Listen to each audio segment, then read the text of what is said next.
Olá pessoal, tudo bem com vocês? Para quem não me conhece, meu nome é Leonardo, sou professor na Analise e na aula de hoje eu vou te ensinar como fazer a análise de experimentos em faixa utilizando o software R. Sem mais delongas, bora para a aula!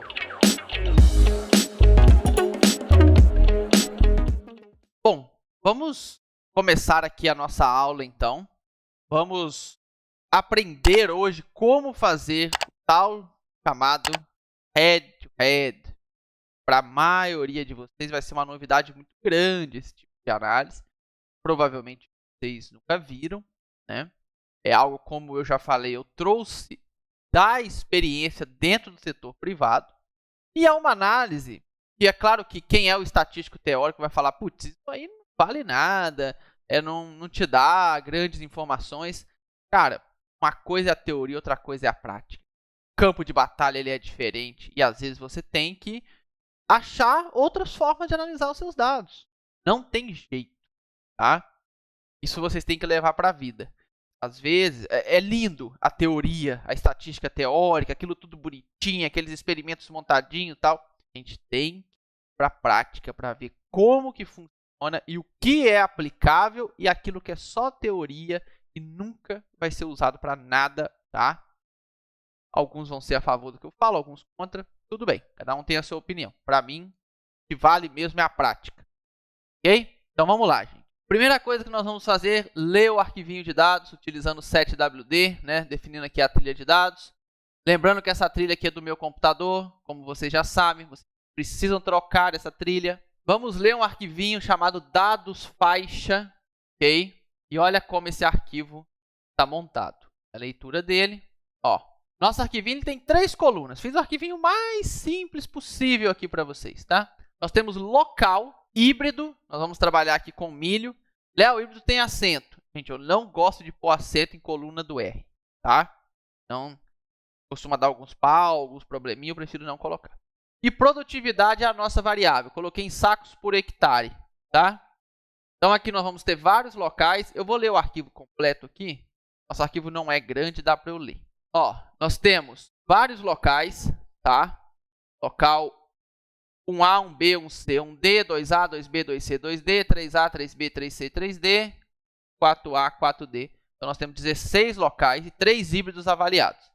E aqui várias produtividades, ok? Então, vamos lá. Primeiro, eu vou rodar uma análise de variância, que é o que vocês estão acostumados. A análise de variância não tem nada a ver com head-to-head, tá? É só porque é uma possibilidade que você tem. Rodar uma análise e tal, ver como que seria, mas a gente tem que lembrar, gente, o que eu vou fazer aqui é uma pseudo-análise de variância. Isso nem existe na teoria, né? Mas na prática a gente cria esses termos, né? Por que pseudo, Léo? Porque eu tenho híbrido e eu vou usar local como bloco, ok? Posso fazer isso.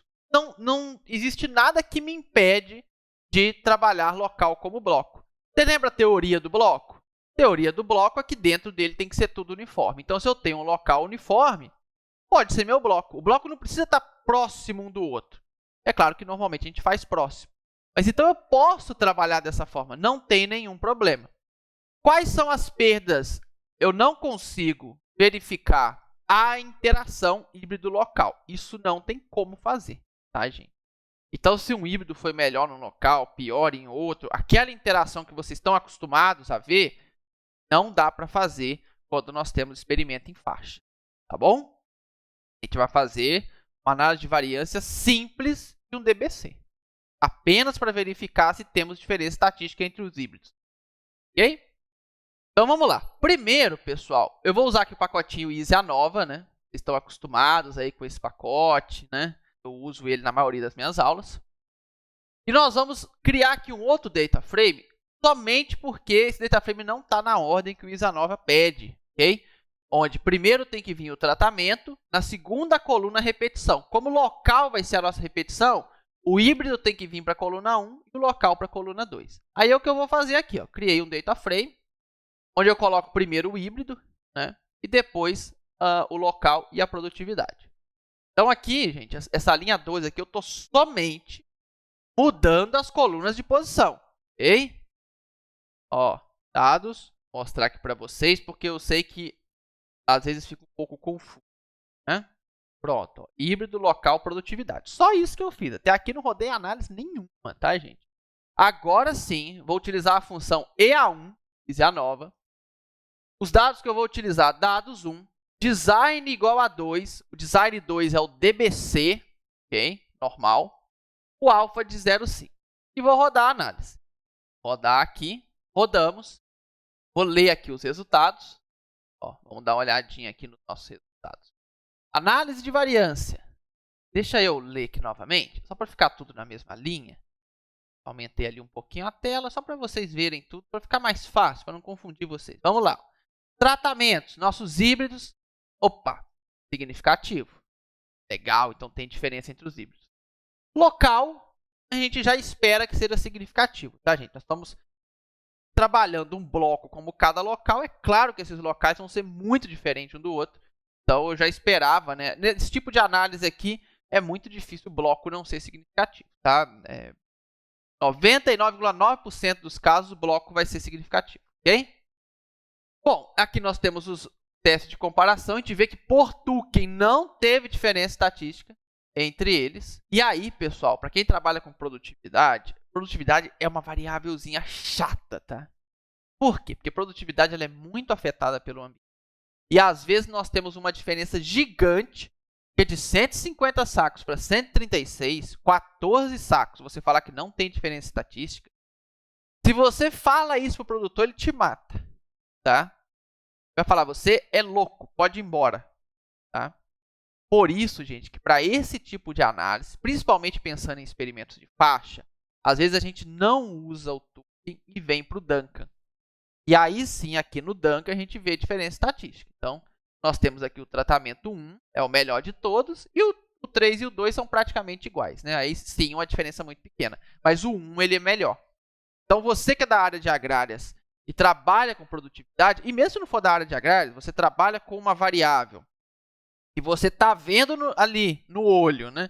Que tem uma diferença muito grande, e estatisticamente a gente não está encontrando pelo Turing, cai para o Duncan. Principalmente nesse tipo de experimento em faixa, que já é um experimento um pouco mais complicado, que a gente está trabalhando com locais. Então, aqui você pode utilizar o Duncan sem nenhum constrangimento, tá bom? Aí nós temos aqui as comparações múltiplas, né? A gente vê aqui o Duncan, a gente vê que o Turing realmente está longe de ter uma diferença estatística, por exemplo, entre o 1 e o 3. Aqui seria 11, né? 0,11. Então, a diferença, difícil achar a diferença entre eles. Aqui as nossas análises residuais, né? Então, análise de normalidade por Shapiro-Wilk, que nossos dados são normais. Análise por Bartlett, temos homogeneidade de variância, o coeficiente de variação de 13,36, então nosso experimento é bom, né? Então, estamos tranquilos com essa análise. Essa é uma análise legal que você pode fazer sem constrangimentos. Está ótimo fazer essa análise, ok? Mas tem uma outra análise que também nos ajuda muito, que é o head-to-head. Quando eu faço comparações entre dois valores, né? Dois indivíduos, dois tratamentos, apenas eles. Esqueço o resto do experimento e rodo só eles. E vejo quanto que um ganha do outro nos diferentes locais. É uma forma, gente, da gente fazer uma avaliação da interação genótipo-ambiente, ou da interação tratamento-ambiente, tá?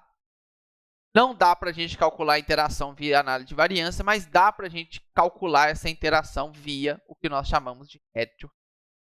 Então, para fazer head-to-head, a gente precisa trabalhar com um pouquinho de programação dentro do R, tá? Então, é um script um pouquinho mais avançado, para quem não está acostumado aí a trabalhar com for, por exemplo, né?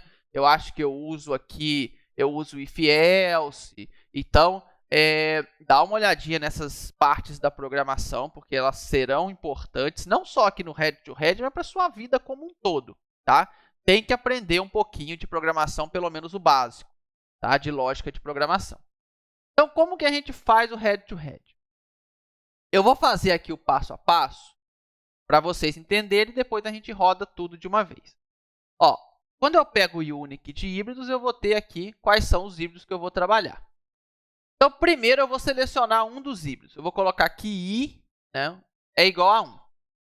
I igual a 1. Beleza. Então, esse arquivinho dados aqui, ele vai ter todos os valores do híbrido 1. Tá? Todos os valores, em todos os locais.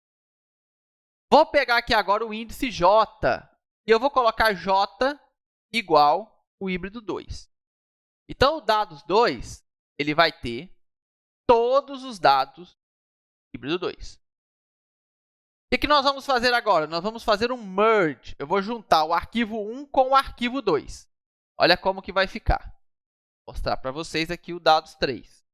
O dados 3 vai ter local, o híbrido x, né, 1, a produtividade do híbrido 1, o híbrido y e a produtividade do híbrido y.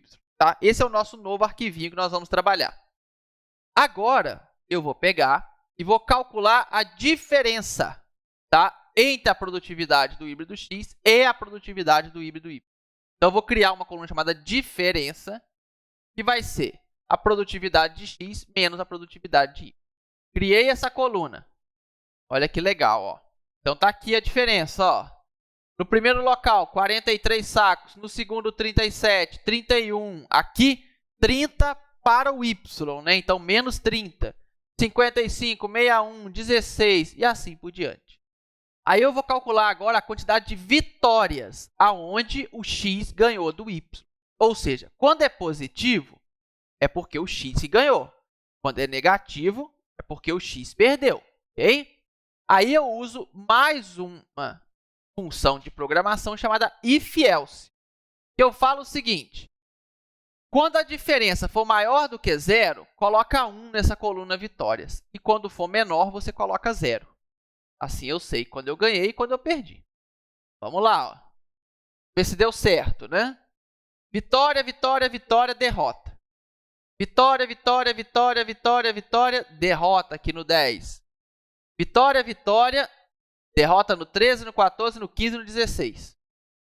Agora eu já sei quantas vitórias eu tenho e quantas derrotas. E aí eu quero calcular agora a porcentagem de vitórias que eu tive. Então, eu vou somar a quantidade de vitórias. Okay? Aqui, essa função de soma é só para eu saber a quantidade de vitórias. Então, eu vou fazer só ela aqui separado. Ó. Pegar só esse pedacinho aqui da fórmula e vou rodar, tá? Para você ver o que acontece. Então, eu tive 10 vitórias. Ele conta o número de linhas onde eu tive esse valor 1. Tá? Então, eu tive 10 vitórias. Dividido pelo número total de linhas. Então, eu vou pegar o número de vitórias, dividir pelo número total de locais e multiplicar por 100. E aí, eu vou ter a porcentagem de vitórias. Olha que legal. Porcentagem de vitórias, 66,5. Quem é o nosso x? O x é o híbrido 1. O j é o híbrido 2. Quer dizer que, em todos os locais que nós medimos, o híbrido 1 venceu o híbrido 2, ou performou melhor do que o híbrido 2, 62,5% dos resultados. É uma quantidade legal, mas normalmente, pessoal, a gente gosta de trabalhar acima de 70%. Tá? Quando nós temos uma porcentagem de vitória acima de 70%, aí a gente fala, putz, realmente esse híbrido é melhor do que o outro. Tá? 62 ainda não é uma quantidade tão boa. Tá? Pode ter um efeito ambiental. Nosso número de locais não é grande, é só 16, né? O ideal, gente, para esse tipo de análise, é a gente ter 100, 200 locais, porque aí fica bem representativo, tá? Então, é alguns pontos que eu trago para você para trabalhar com essa análise. O ideal é o ponto de corte ser 70, aí a gente fala que realmente tem diferença. É claro que não tem uma estatística em cima disso. Então, são valores mesmo, feeling de muito tempo de trabalho com essa parte, né? Mas não tem ali um ponto estatístico em si. E aí nós vamos salvar aqui os resultados, ok? Nós vamos salvar nossos resultados. Eu criei aqui um data frame, tá? Onde nós vamos colocar todos esses resultados que a gente obteve. Vê, ó. Vamos ler aqui de novo. Então vai estar aqui, ó. Híbrido 1 versus o híbrido 2. Média do híbrido 1, 150 sacos por hectare. Média do híbrido 2, 134 sacos por hectare. Diferença, 15,84 sacos por hectare. Aí aqui, pessoal, algumas pessoas gostam de fazer um teste T para ver se isso aqui é diferente de 0 ou não. Você pode fazer, pode não fazer, fica a seu critério. Número de vitórias, 10. Porcentagem de vitórias, 62,5. Número de comparações, 16. Normalmente é esse a tabelinha que a gente solta como resultado. Só que a gente vai ter todas as comparações. Por quê?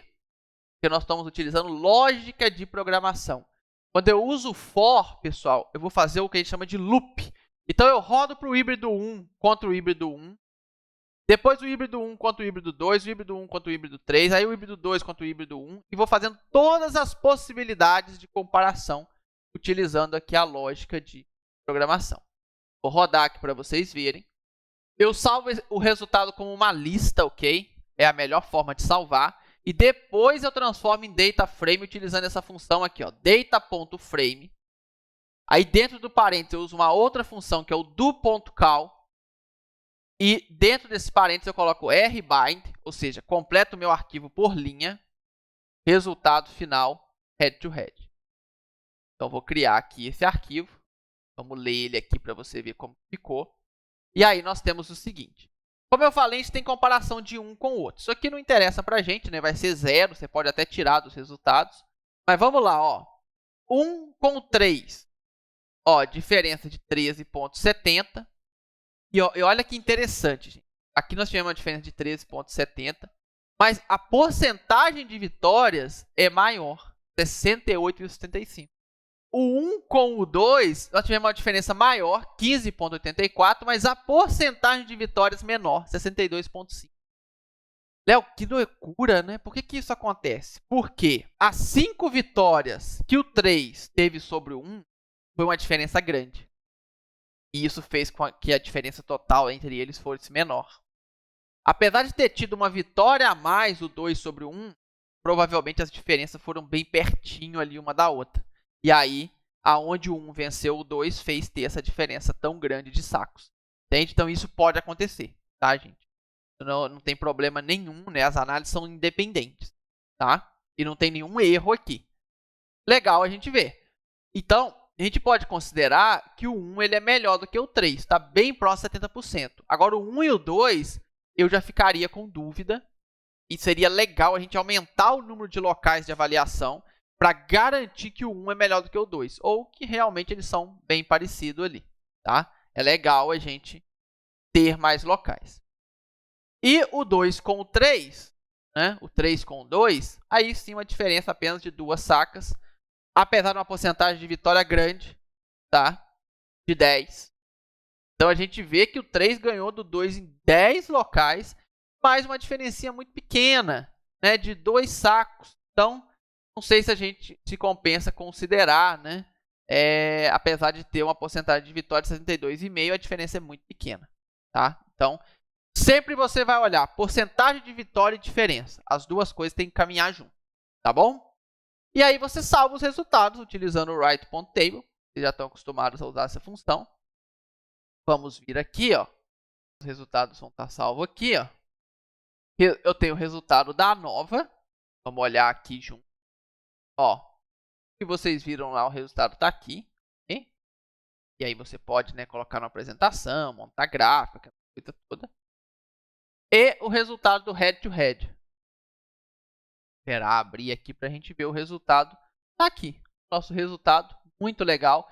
Aqui depois a gente faz gráficos. Em grandes empresas, esse resultado a gente pega e monta um dashboard, que são gráficos dinâmicos, né? Então você filtra um head, filtra um check, olha o resultado, fica muito legal. O pessoal gosta muito de ver esse tipo de resultado, tá? É um resultado que qualquer pessoa entende, não tem estatística. Então isso também, principalmente na área comercial, como eu já disse, experimento de faixa é da área comercial, não é da área de pesquisa, ok? Pesquisa não deve usar experimento de faixa, e sim a área comercial.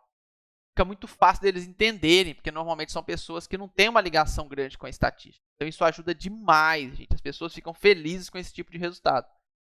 Então, essa é a chamada análise head-to-head. Não tem nenhum segredo em interpretar essa análise, mas a parte de programação no R acaba tendo que ser um pouquinho mais trabalhada. Tá bom? Então, na aula de hoje é isso.